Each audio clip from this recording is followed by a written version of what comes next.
Bhagavate Vasudevaya. Om Namo Bhagavate Vasudevaya. Om Namo Bhagavate Vasudevaya. Narayanam Namaskritya Naran Chaiva Narottamam Deving Sarasating Vyasam Tato Jaya Mudiraye Nashta Prayeshu Abhadreshu Nittang Bhagavata Sevaya Bhagavati Uttama Shloke Bhaktir Bhavati Naistiki. Srimad Bhagavatam, 5th Canto, Chapter 14, The Forest of Enjoyment, Text 46. Again we come back to a prose, so I'll just read it through. Ja idang bhagavata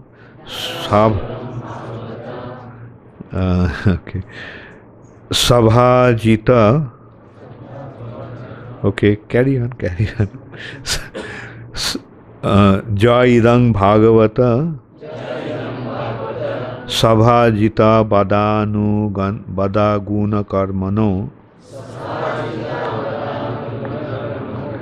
Rajarsher Bharatasanu Charitang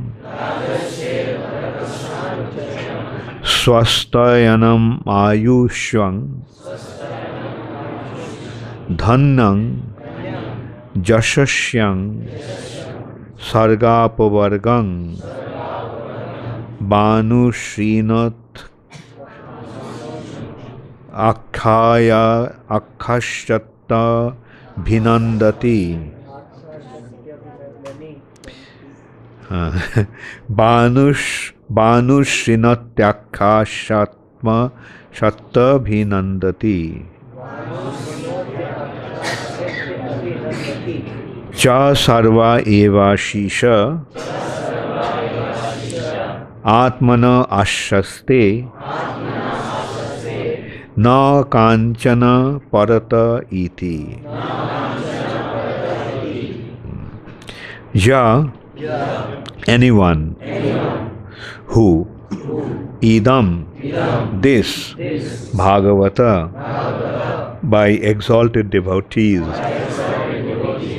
Sabhajita, greatly worshipped, Abadata, pure, Guna, whose qualities, Karmanaha, and activities, Rajarishe, of the great saintly king, Bharatasya, of Bharat Maharaj, Anucharitam, the narration, Shastayanam, the abode of auspiciousness, Ayushyam, which increases one's duration of life, Dhanyam, increases one's fortune, Yasyam, bestows reputation, Swarga, gives promotion to higher planetary systems, the goal of karmis, Apavargam, gives liberation from this material world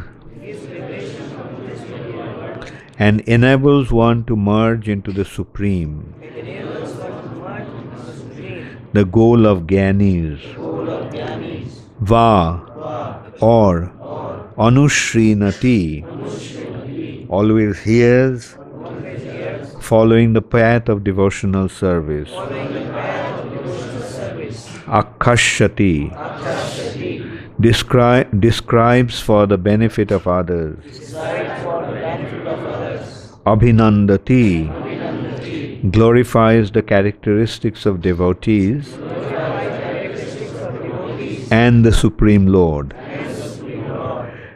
Cha, and Sarva, all, Eva, certainly, Ashishaha, blessings, Atmanaha, for himself, Ashaste, he achieves, Na, not, Kanchana, anything, Parataha, from anyone else, Iti, thus. Translation by His Divine Grace, Srila Prabhupada. Devotees interested in hearing and chanting Shravanam Kirtanam regularly discuss the pure characteristics of Bharat Maharaj and praise his activities. If one submissively hears and chants about the all-auspicious Maharaj Bharat, one's lifespan and material opulences certainly increase. One can become very famous and easily attain promotion to the heavenly planets or attain liberation by merging into the existence of the Lord. Whatever one desires can be attained simply by hearing, chanting, and glorifying the activities of Maharaj Bharat. In this way, one can fulfill all his material and spiritual desires. One does not have to ask anyone else for these things, for simply by studying the life of Maharaj Bharat, one can attain all desirable things. Please repeat after me. Devotees interested in hearing and chanting,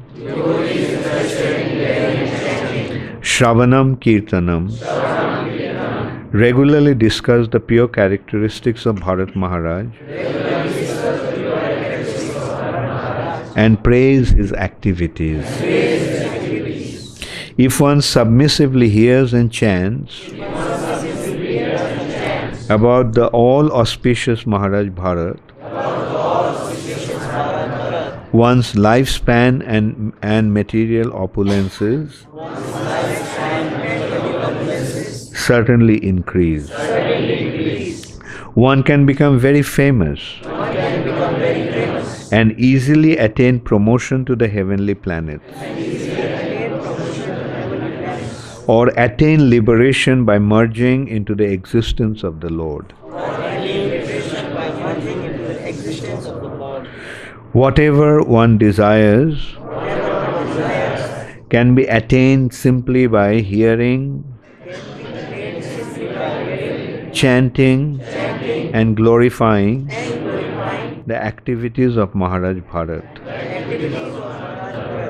In this way, one can fulfill all his material and spiritual desires.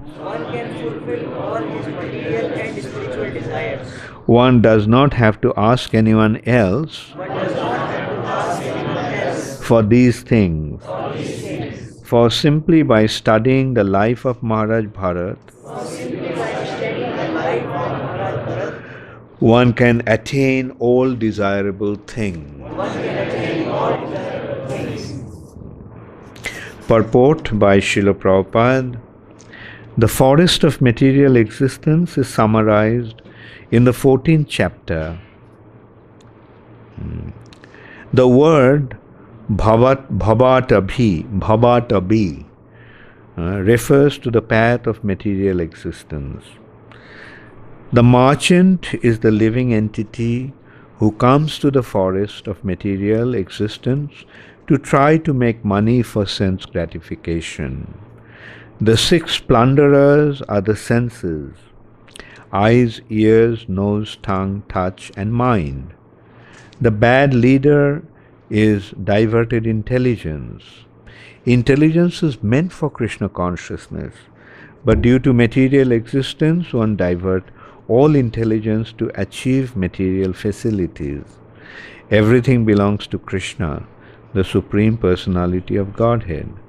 But due to our perverted mind and senses, we plunder the property of the Lord and engage in satisfying our senses.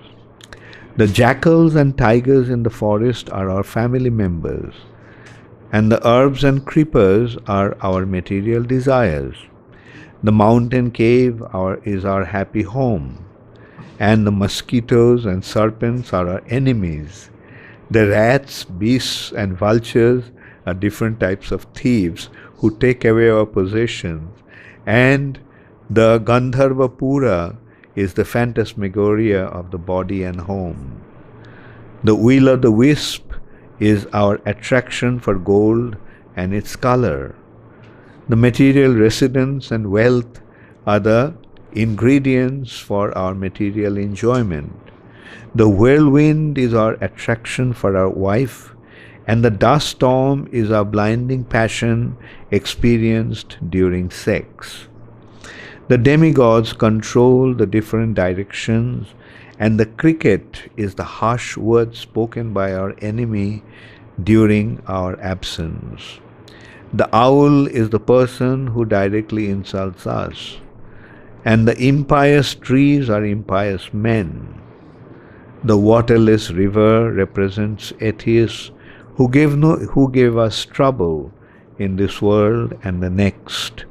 The meat-eating demons are the government officials, and the pricking thorns are the impediments of material life. The little taste experienced in sex is our desire to enjoy another's wife, and the flies are the guardians of women, like the husband, father-in-law, mother-in-law, and so forth. The creeper itself is women in general.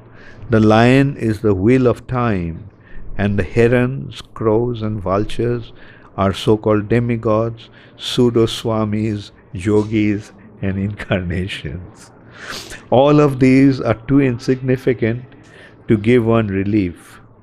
The swans are perfect brahmanas, and the monkeys are the extravagant Sudras engaged in eating, sleeping, mating, and defending. The trees of the monkeys are our households, and the elephants is ultimate death. Thus, all the constituents of material existence are described in this chapter and just in this purport. Just in this one purport, Srila Prabhupada summarized the entire chapter.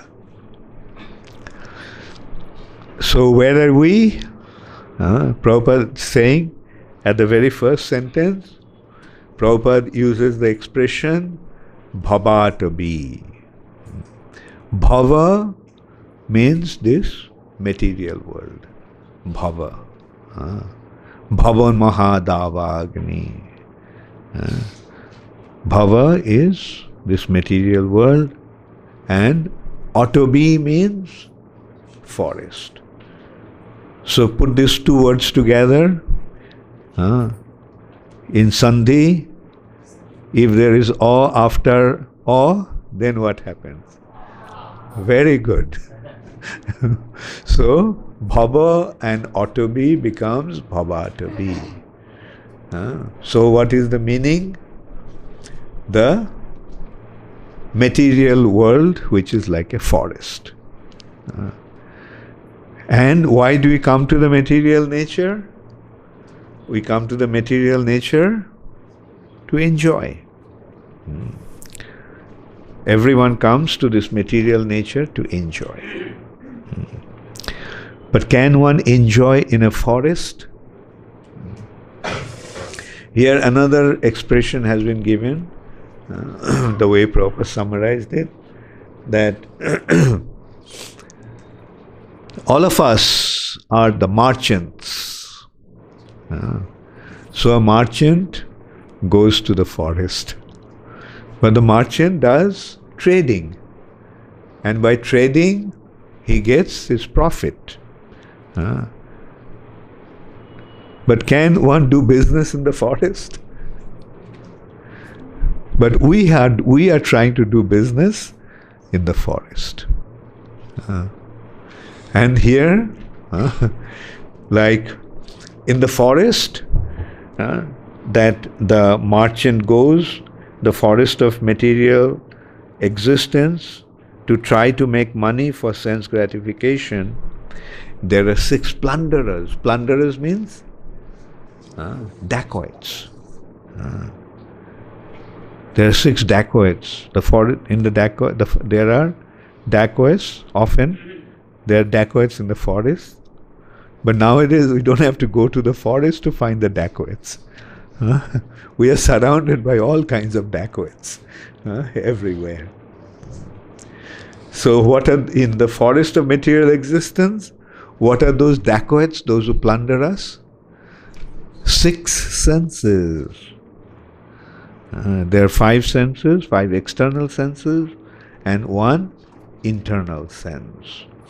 Who knows what are those 6 senses? Okay, your hand went first. Eyes, nose, ears, tongue, skin, and the mind. Very good. So these are 6 senses. So these 6 senses are the plunderers or dacoits. And then,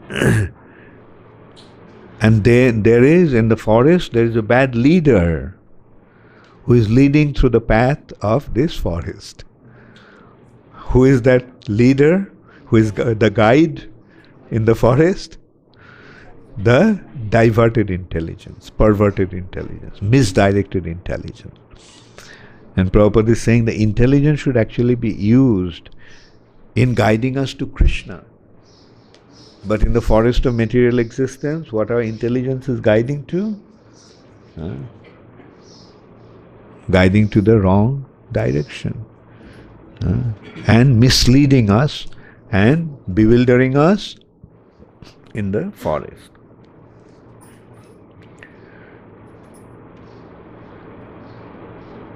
Intelligence was meant for Krishna consciousness, but due to material existence, we divert all our intelligence to achieve material facilities. Everything belongs to Krishna, the Supreme Personality of Godhead. But due to our perverted mind and senses, we plunder the property of the Lord and engage in satisfying our senses. Everything is actually meant for Krishna's pleasure. But what are we doing in the material existence? We are using them for our own sense gratification. So in this way, we are acting like a thief. We are acting like a thief.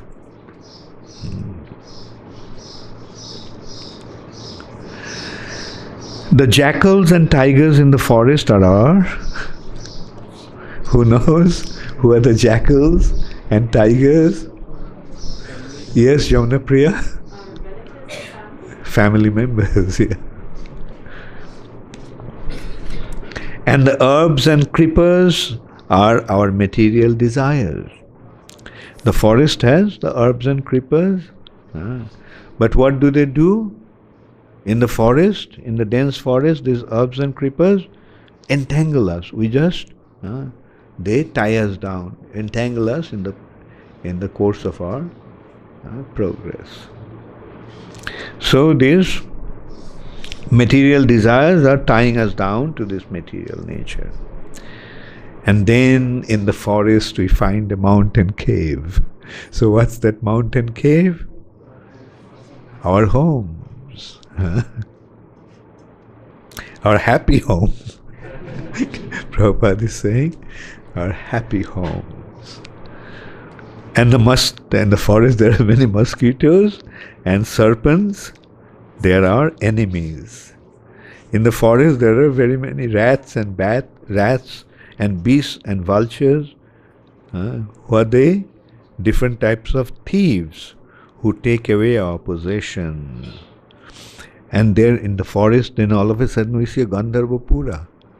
A beautiful beautiful appearance of a beautiful city, Gandharvapura. That's the phantasmagoria of the body and home. The will of the wisp is our attraction for gold and its color. And material residence and wealth are the ingredients of our material enjoyment. The whirlwind is our attraction for our wife, and the dust storm is our blinding passion experienced during sex. The demigods control different directions, and the cricket is the harsh words spoken by our enemy during our absence. That is,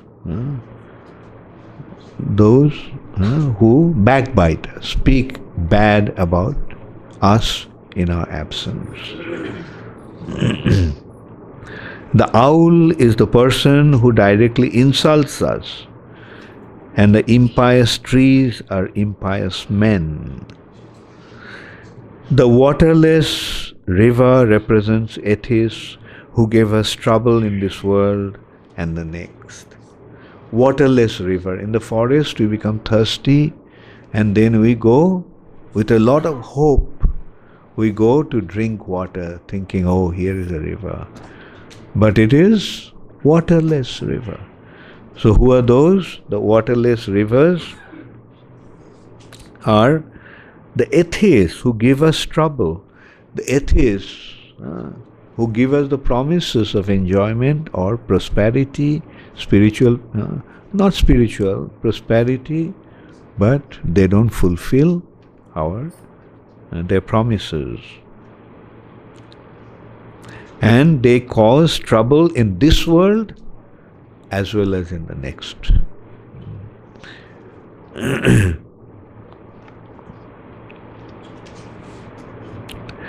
The meat-eating demons are the government officials. I hope no government officials. The meat-eating demons are the government officials. Government officials means the ones who are representing the king. They are coming to us just to exploit us. Because those days there was no democracy, so there was no government officials as such, but the king's men who come and plunder us. And the pricking thorns are the impediments of the material life. The little taste experienced in sex is our desire to enjoy another's wife, and the flies are the guardians of women, like the husband, father-in-law, mother-in-law, and so forth. The creeper itself is women in general. The lion is the wheel of time, and the herons, crows, and vultures are so-called demigods, pseudo-swamis, yogis, and incarnations. All of these are too insignificant to give us relief. The swans are the perfect brahmanas, and the monkeys are the extravagant sudras engaged in eating, sleeping, mating, and defending. The trees of the monkeys are the households, and the elephant is the ultimate death. Thus, all constituents of material existence are described in this chapter. Thus ends the Bhaktivedanta purports of the 5th canto, 14th chapter of this Srimad Bhagavatam, entitled The Material World as the Great Forest of Enjoyment. So, Sukadev Goswami is instructing Parikshit Maharaj. When Parikshit Maharaj is preparing for death. Parikshit Maharaj had been cursed by a Brahmana boy that he would die within 7 days by being bitten by a serpent, celestial serpent, Takshak. When Parikshit Maharaj got to know that he has been cursed, he is going to die within 7 days, what did Parikshit Maharaj do? Did Parikshit Maharaj try to counteract the curse? No. What did Parikshit Maharaj do? He immediately prepared himself for death. He left home. Although he was a king, not only a king, he was a king of the entire earth planet. Left his kingdom, went to the bank of the Ganges, and he sat down, waiting for death, to prepare for death. At that time, many saintly personalities also assembled there. The news spread that the king is going to leave his body. So, all kinds of people came there. And came Sukadev Goswami, a 16-year-old boy, son of Vasudev. Apparently he looked like a madman. He was not wearing any clothes. And he was just walking, totally unconcerned about his surrounding. No one actually had seen Parikshit Maharaj before. But these saintly personalities, just by seeing a person, can make out a person's character. And these saintly personalities, just by the features of Parikshit Maharaj, can make out that he is a very exalted personality. I'm sorry, not Parikshit, Sukadev Goswami.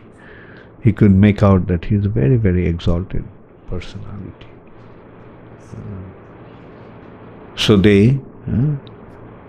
Parikshit Maharaj approached him and asked for his advice, what to do. And Parikshit Maharaj, Sukadev Goswami spoke the Srimad Bhagavatam.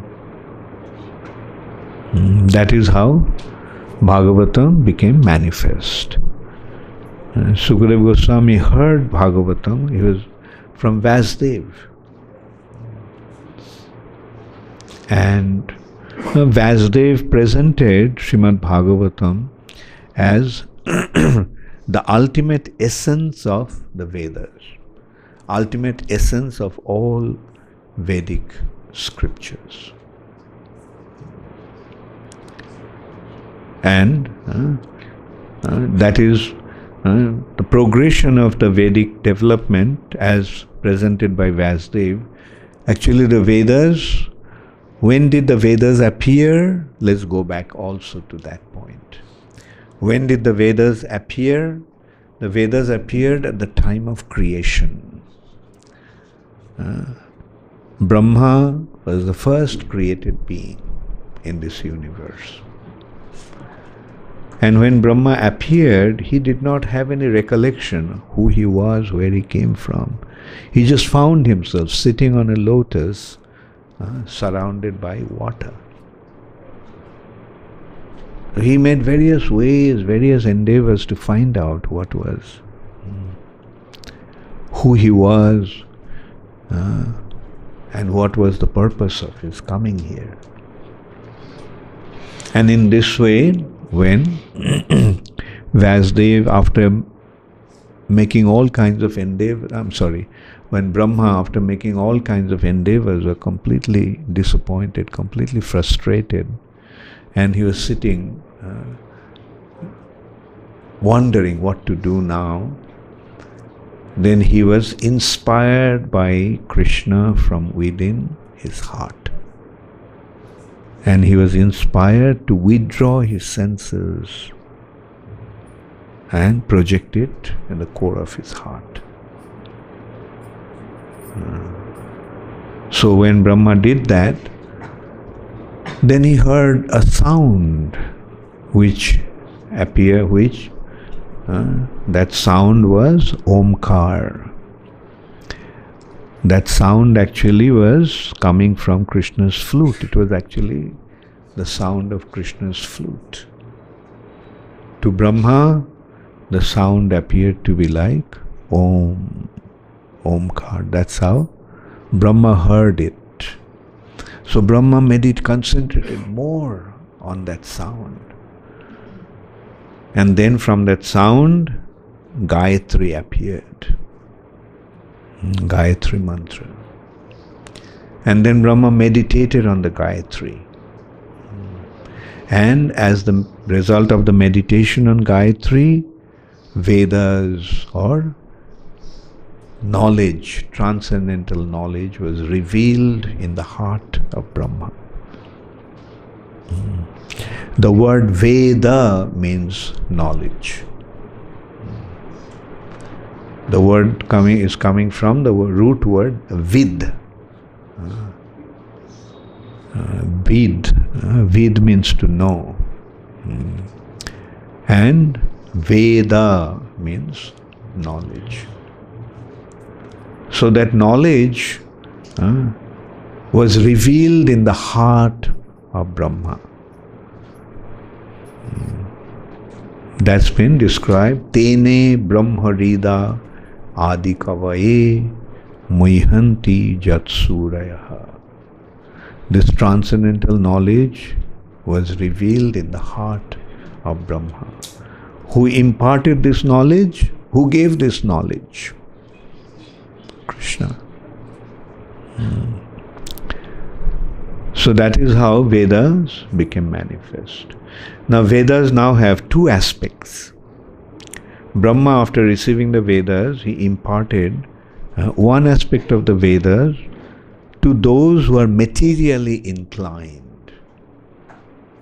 And that aspect of those two aspects of Vedas are known as Karmakanda section of the Vedas, which directs one how to enjoy in this material world.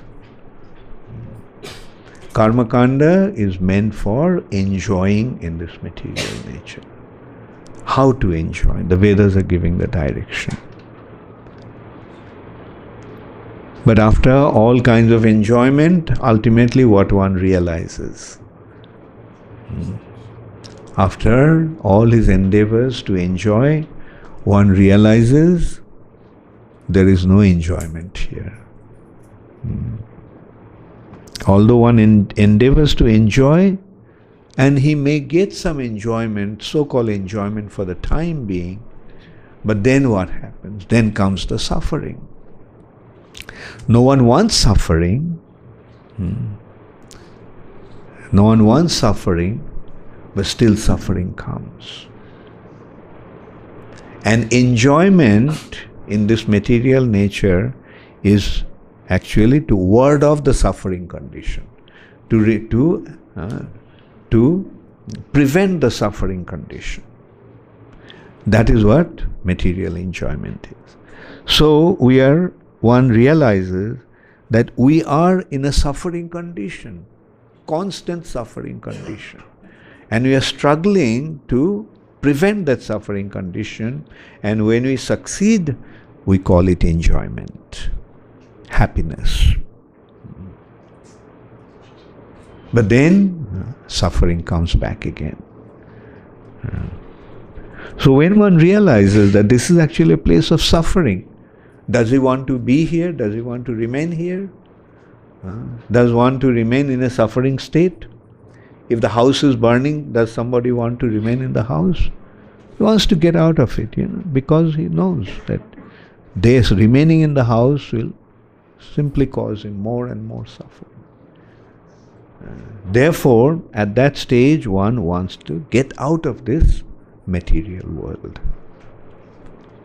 And the direction in that aspect is called Jnanakanda section of the Vedas.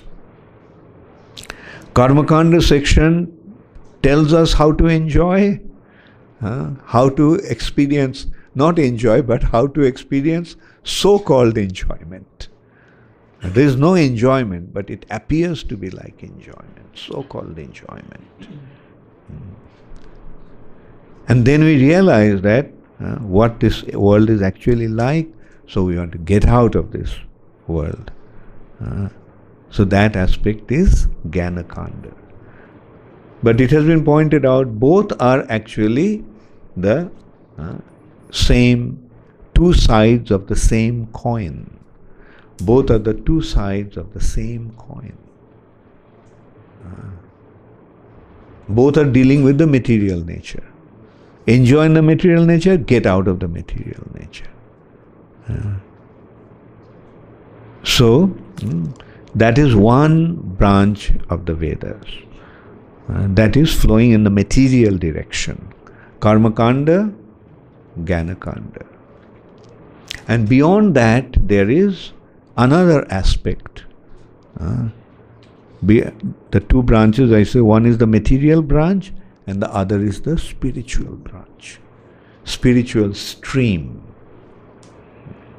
And the spiritual stream is known as the Bhagavat aspect. The spiritual stream makes us understand who is the Supreme Personality of Godhead and how to develop our relationship with Him. So these are the two streams of the Vedas. Materialistic stream, in that stream there are two aspects, Karma-kanda section and Jnana-kanda section, and the other is the spiritual stream, and that is called Bhagavat aspect. And that stream is flowing with a specific disciplic succession called Bhagavat Parampara. This knowledge flows through, this transcendental knowledge flows through a disciplic succession. Disciplic succession means teacher to student. And then in course of time, the student becomes the teacher and imparts the knowledge to his students. Then his students become the teachers and impart the knowledge to his students. So there is a chain. This knowledge must flow through a chain because this knowledge is beyond our sense perception. Adhokshaja.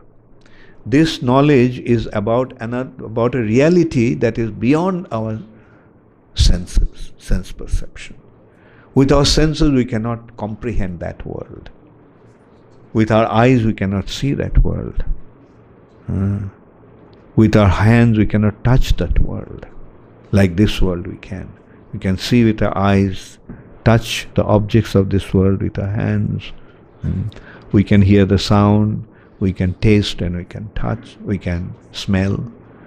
But that world is beyond the jurisdiction, beyond the realm of our sense perception. Therefore, the knowledge about that world comes down from somebody from that world. And who is that somebody who gave this knowledge? Krishna himself. And who was the first student? Brahma. Then Brahma gave it to his son, Narada. Now we can also go into that area. Brahma had 10 sons. The 8 sages, Daksha and Narada.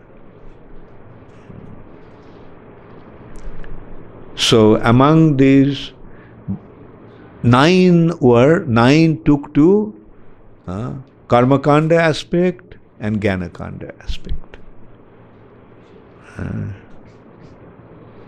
But Narad didn't want to take any of that. But one day, Narad was just, he, like a youngest child sometimes, is a little, if we can use the expression, spoilt. He doesn't do the others are. He is not, let's put it this way. I won't say spoiled, but irresponsible. Who didn't want to take any responsibility. Like all the sages, Pulasta, Pulaha, Kratu, Angira, Marichi, they all, and Daksha, they all took to various responsibilities. But Narad didn't want to get involved. One day, Narad actually saw that his father, Brahma, is in a trance. Meditation. He is in a trance. And tears are flowing from his eyes. His body was displaying the ecstatic symptoms. So Narad asked his father, Brahma, Father, all this while I used to think that you are the Supreme. But upon whom you are meditating, that by meditating, by thinking about him, you are experiencing such ecstasy. Who is that? So then Brahma told him who that was. So who that was? That was Krishna. So that is how came the Bhagavat Parampara, the knowledge about the Supreme Personality of Godhead. And then Narad gave it to Vasudev. Vasudev gave it to Sukadeva Goswami. And in this way, this knowledge is flowing. And then eventually, Vasudev again gave it to Madhvacharya. And eventually, who did you get this knowledge from? We got it from Srila Prabhupada. And the parampara will continue. Prabhupada's representatives are imparting the knowledge. And did you all get this knowledge? Okay, let me ask you, how many of you got to know Krishna? Did you know about Krishna before? How did you get to know about Krishna? Right. Srila Prabhupada and his books and his representatives. So this is the meaning of this Bhagavat Parampara. And sometimes giving various examples, like here at the end of the purport, what Sukadeva Goswami is telling Parikshit Maharaj, he cited the example of Bharat Maharaj. Like, there are two types of Bhagavats. One is the book Bhagavat, and the other is person Bhagavat. Through book Bhagavat, we get the knowledge, and through person Bhagavat, we see the knowledge. Practical demonstration of this knowledge. And Bharat Maharaj was an ideal example of that Bhagavat wisdom. His whole life was such a perfect example. All that happened to him, such a perfect example. So this is how we become aware of this knowledge. And so the point is, in Srimad Bhagavatam, we find the descriptions of the activities of the Lord and His devotees. Not only we get to know about the Lord, we also get to know about the devotees of the Lord. And from that we get to know how to become a devotee of the Lord. Like in the recent past, one of the perfect example of a devotee, we came across Srila Prabhupada. And what do we see? Through devotee, what do we understand? Through devotee we get to see how the Lord's mercy flows through the devotee. A devotee depends upon Krishna. Once again, 2 days before yesterday, I mentioned about the qualities of a devotee, and yesterday also I mentioned about that. How many of you remember those qualities? How many qualities? 26. So does a devotee have to have all these qualities? Okay, there are two considerations, Sarup Lakshan and Tatastha Lakshan. Principal symptom and secondary symptoms. What is the principal symptom of a devotee? He is surrendered to Krishna. Krishna eka sharanam. He is surrendered to Krishna. So that is the main qualification of a devotee. The devotee is he who surrenders unto Krishna. Devotee is he who depends upon Krishna. Now just see that demonstration of a devotee. Srila Prabhupada, how did he go to America? How many of you remember how Prabhupada went to America? How much money Srila Prabhupada had with him? 40 rupees. Now in America, does this 40 rupees have any value? Could Prabhupada go to a bank and say, well, can you please take this 40 rupees and give me dollars? I mean, first of all, this 40 rupees didn't have any value, even monetarily. Because 40 rupees those days were $6. What can one do with $6 in America? And that also, that 40 rupees was just a piece of paper which did not have any recognition. So what does it mean? Prabhupada went to America penniless, not even a single penny with him. Now how did Prabhupada venture? How did Prabhupada dare to do that? Because Prabhupada depended upon Krishna. His whole thing is simply dependent. My spiritual master instructed me, so let me do it. And he ventured into it just depending upon Krishna. Penniless he went. Okay, that's one aspect. How many people did Prabhupada know at that time in America? No one. Did Prabhupada have any prior arrangement where he was going to stay? No. So you see, he didn't have any money, he didn't know anybody, he didn't have any prior arrangement where he was going to stay.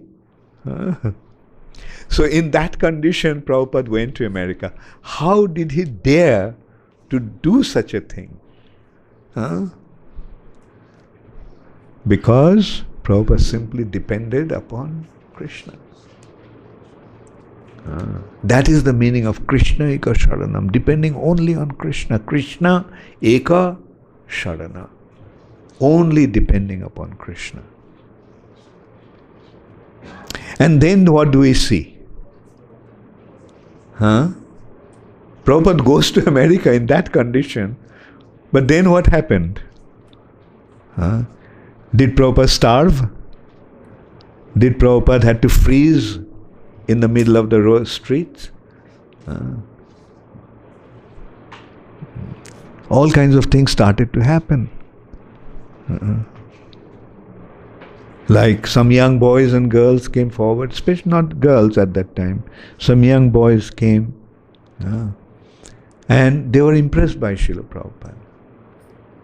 They arranged, when they found out that Prabhupada is looking for a place. Like how did Krishna make also arrangement?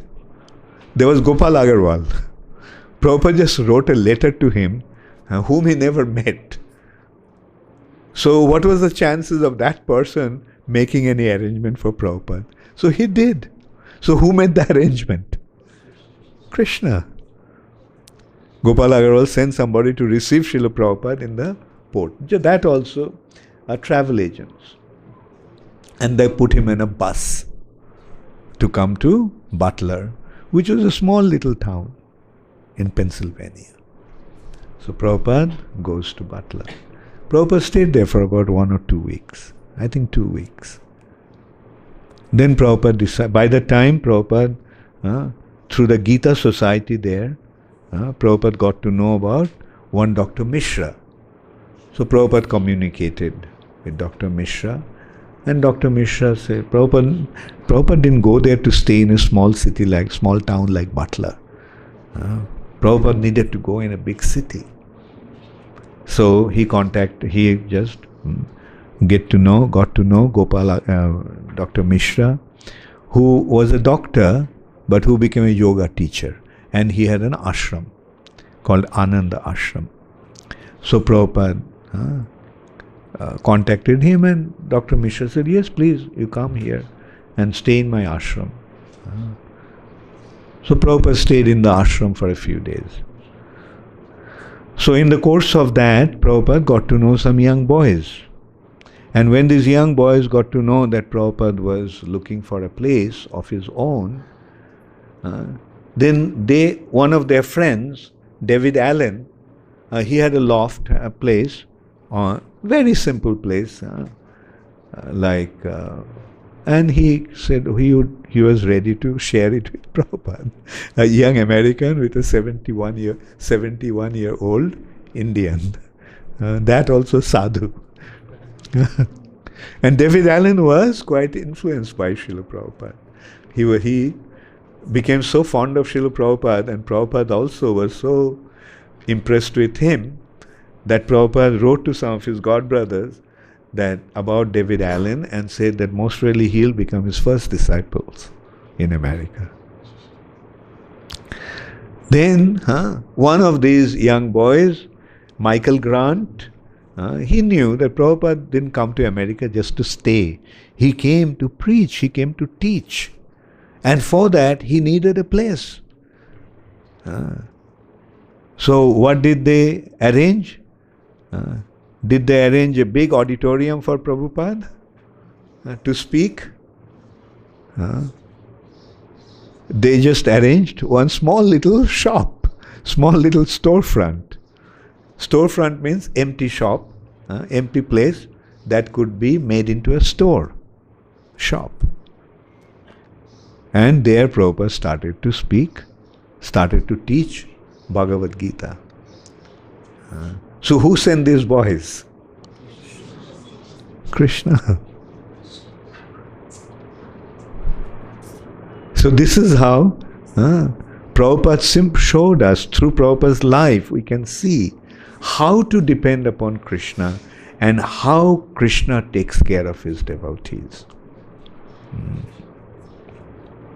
So that is why a devotee simply depends upon Krishna. And the result is, he sees how Krishna is taking care.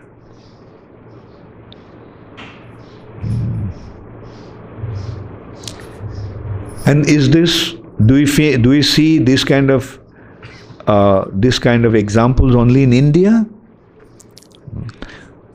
How many of you read Bible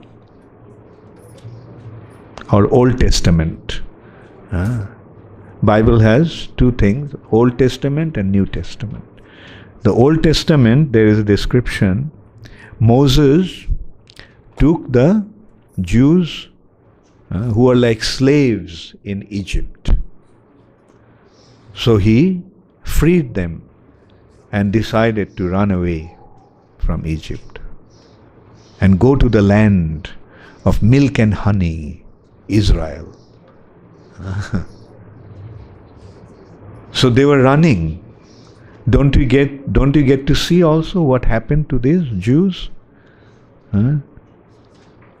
One of the things, whether people will believe it or not, the river parted. They had to cross the Nile. And when they came, they were wondering what to do, how to cross the river.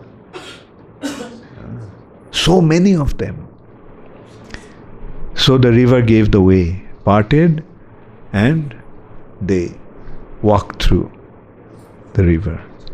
And the soldiers were coming. Pharaoh's soldiers were coming behind. And when the soldiers came, the river water filled up and they got washed away. Okay, we may say that that's the story. Now, the question is, did Moses lead the Jews from Egypt to Israel? Did he do that? Or now, if we consider he did that, then we have to consider that they had to travel through the desert. Not for 1 day or 2 days, for a long, long time. Now, thousands of them traveling through desert, where they carried tons of supply of food. They were running away, so probably they had only their clothes and just some sundries.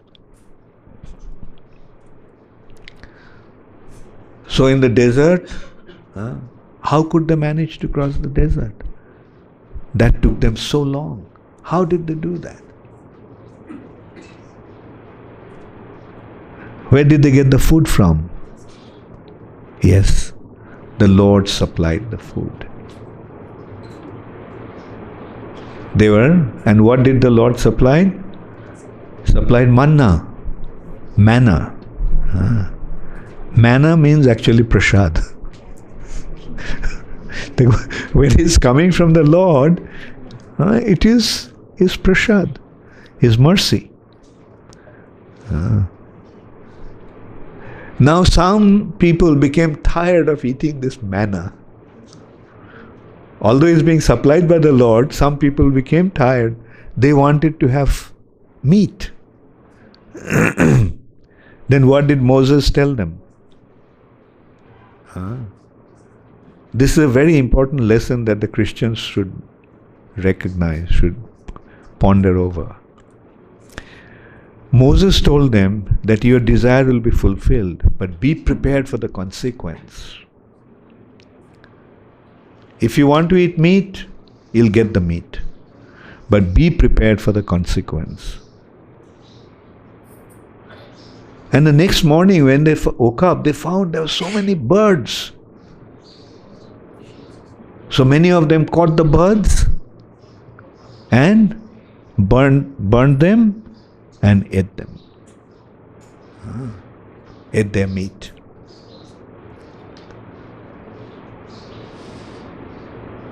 And then what happened? Then there was a big epidemic.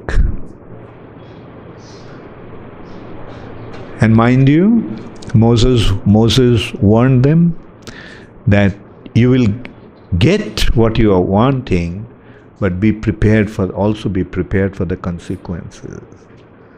And all those who ate the meat died. Now that is one point. Are the Christians meant to be vegetarians or meat eaters?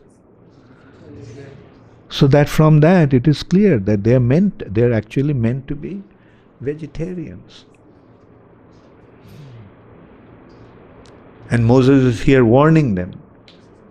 Yes, if you want meat, you will get it, but be prepared for the consequences. So this is how he is seeing that not only in India we have the display of the Lord's mercy being manifest in this way, the Lord's mercy is manifested wherever His devotees are. Wherever His devotees are.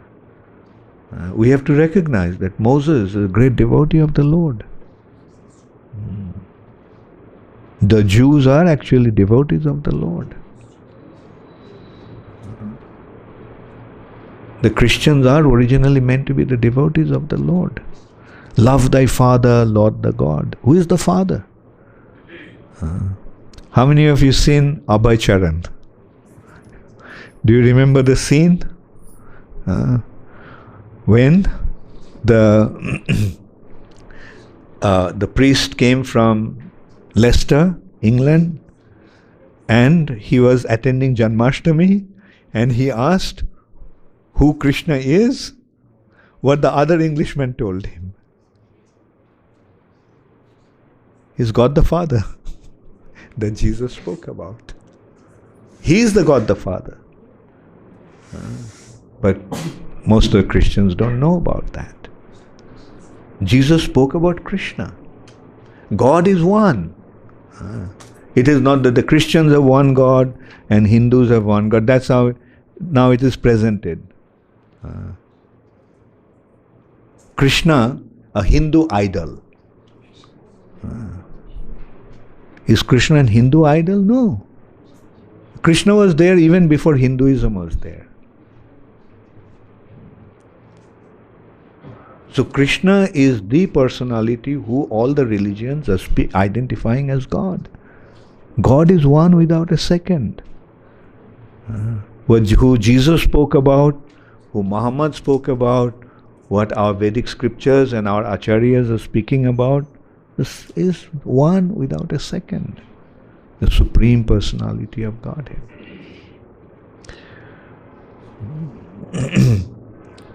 That's why there is the need for distributing this knowledge to enlighten people. And we are seeing so many Christians have joined ISKCON. Why? So many Jews have joined ISKCON. Why? So many Muslims have joined ISKCON. Why? Now, did they give up their religion or they found their original religion? That's what Prabhupada told. When some Catholic priests met with Srila Prabhupada in America and asked him, why are you converting these Christian boys and girls into Hindus? What was Prabhupada's response? No, I am not converting the Christians into Hindus or Jews into Muslims. I am simply making better Christians out of the Christians, better Jews out of the Jews, better Hindus out of the Hindus, and better Muslims out of the Muslims.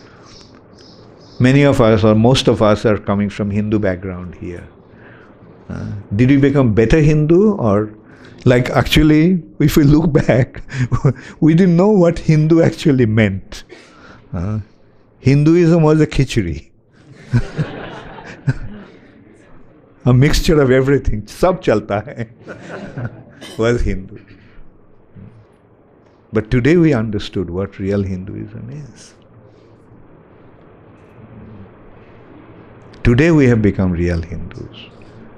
Because what Hinduism actually is teaching, the doctrines of real Hinduism is being practiced today. And same thing applies with Christianity.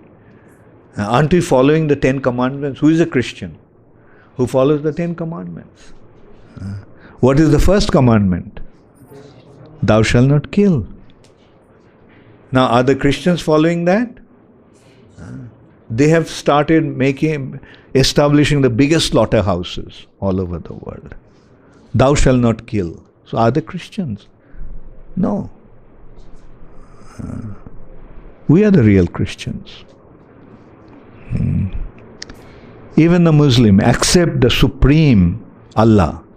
Yes, we have accepted Allah. And who is Allah? Krishna. So that is the real purpose. So in this way, we can see that the perfect harmony has appeared in these teachings of the Vedas. Thank you very much. All glories to Srila Prabhupada. Does anybody have any question?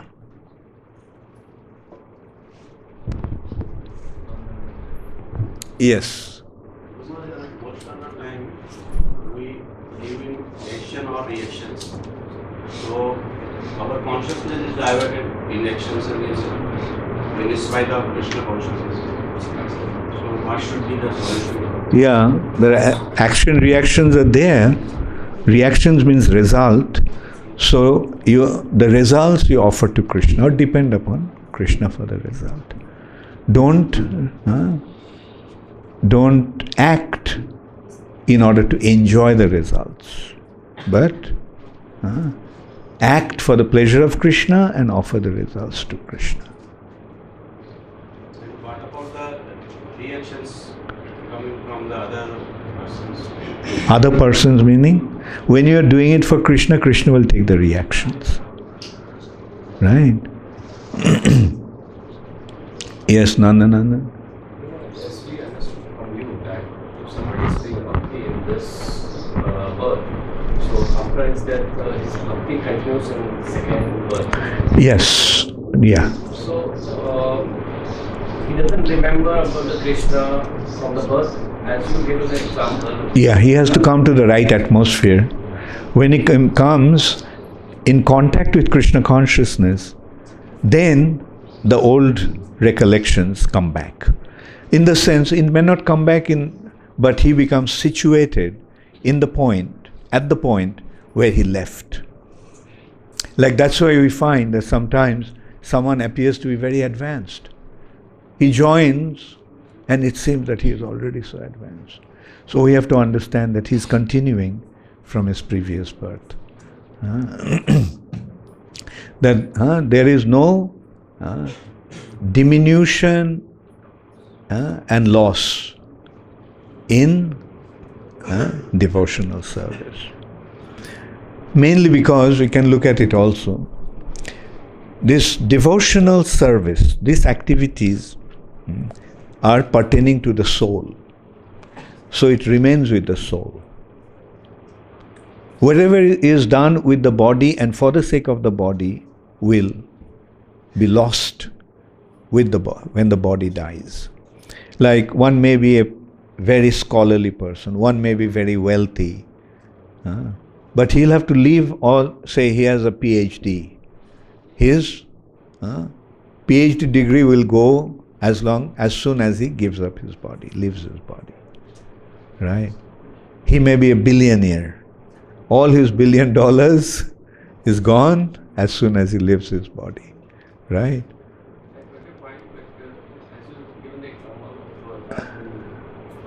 That he was prior to his birth, this time, he was Who are you talking about? Narad Muni. Yeah. As you given an example right now that he became a son of Brahma. Yeah. When he was a kid, then he saw the Brahmaji that he was meditating. Yeah, I got your point. You see, in the next life, it begins when he comes to that spiritual environment or spiritual situation. Like devotees. Like they may be in a certain way, but those who are, say, advanced, as soon as they come in contact with Krishna consciousness, then the advancement become manifest. Right? Until then, just in case of Narad Muni, he had to come to a situation when Brahma told him about Krishna. Then that recollection came back. Whatever advancement he achieved, he was immediately situated on that platform. Yes, sorry. What is the best way to spread Krishna consciousness to those who aren't so they are not reading, they are not experiencing? What is the best way? What is the best way to spread Krishna consciousness? By giving it to others who don't have it. It's like, consider Krishna consciousness is spiritual wealth. Is spiritual wealth. Just like if you are very rich and you have some money, who do you give it to? Do you give this money to somebody who already has a lot of money? Or you give it to somebody who needs the money? Right? And by getting the money, he enriches himself. Right? Who needs it. And he should be willing also. Sometimes somebody may need it, but if he is not willing, there is an expression, as you know, casting pearls in front of a swine. Will the swine know the value of pearls? So will you cast the pearls in front of a swine? The swine will sniff the pearls and say, useless.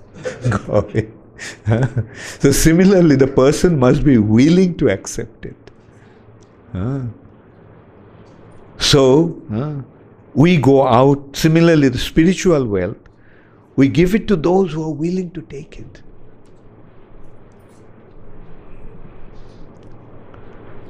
So are you going to distribute it? As much as possible. Yeah, good, very good. Thank you.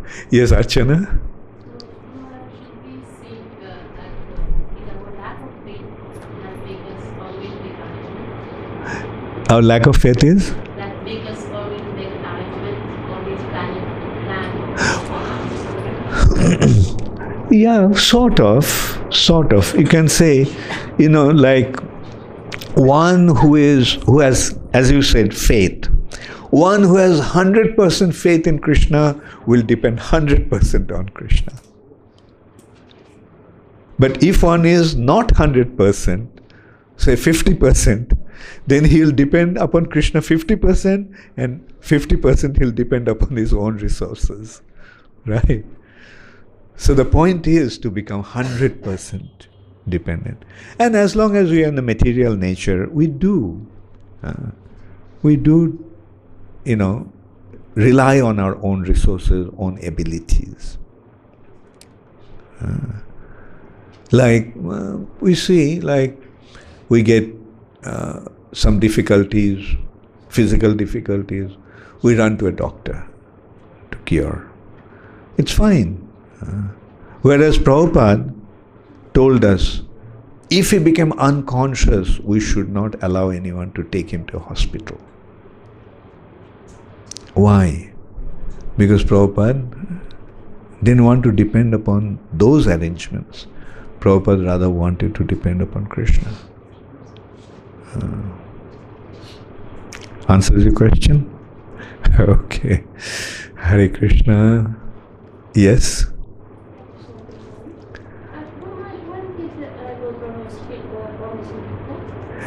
After he realized and saw Krishna, by meditating, that is at the first part of Brahma Samhita, is describing that actually. That he received the Gayatri. Then he meditated on the Gayatri. And then as a result of that Gayatri, he saw the spiritual world. And what he saw in the spiritual world, that is the Brahma Samhita from text 29 to 56. Yes, Jamuna Priya? Just when you mentioned about Narad Muni, it just brought on a question in mind that, I heard the story about how he stayed at the sadhu's place and then he was taking their remnants and listening to the people. Was that then before the annihilation happened and in this lifetime he became Brahma's son? Yeah. In the previous birth, he was the son of a maidservant. And he received the mercy. It says that he received the mercy of the 4 Kumaras. And then he achieved his perfection. And he was meditating and he saw the Lord. And it was such a joyful experience to see the Lord, that when the Lord disappeared, Narad wanted to see him again. But he could not, after all his endeavor. Then the Lord told him, in this life, Narad, you won't see me. But in your next life, you'll become my associate. In his previous life, and next life he became Narad. Does that mean that was a previous cycle? It was a previous Yuga? Because Brahma comes when... Yes. It was another Kalpa.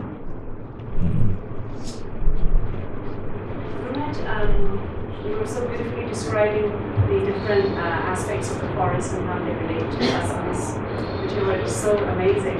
And I just wondered, when it says that the creepers are women, does that mean because women are dependent? That's in the material world. Creepers, as I said, when you're traveling through the forest, there are possibilities of the creepers will tie you down. You try to go, and they kind of, entangle you. You get entangled by creepers. So in this material world, like one gets entangled, by this attraction for the opposite sex. So, but anyway, we don't have to worry about it. We are not in Bhavatabhi. We are in Vrindavan. That is another forest. Thank you. So I'll stop now. Gaur Premanande Hari Hari Bol.